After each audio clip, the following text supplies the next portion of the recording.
吃锅的季节，今天吃丝瓜，丝瓜海鲜包。准备食材：丝瓜1条，用碟机尾要给它夹锅的；6条虾，还有一点花甲，配料有蒜头、冬菜、芹菜。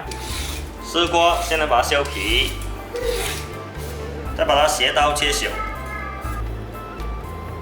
再把虾稍微修剪一下，再把虾脑挤掉，这样一拉，虾线就出来了。把它冲洗干净。起锅烧水，水煮开，加一点盐，再来点油。丝瓜先下锅焯水，煮1分钟，捞起来。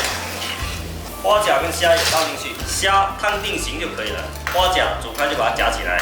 有网友会说焯水的不鲜甜，其实你不要焯得太久是没有关系的，像这样就可以。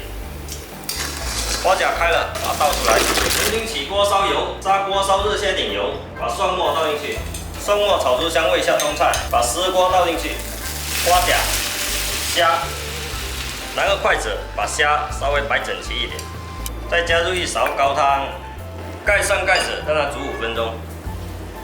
时间到，哇，感觉够清呀！来加入一点点鱼露或是盐，这冬菜是咸的，不要加太多。再来少许胡椒粉，出锅来点芹菜段，再盖它30秒。芹菜皮出了。这丝瓜非常的清甜，花甲跟虾又非常的鲜，这个汤汁拿来淋饭也是非常的爽脆。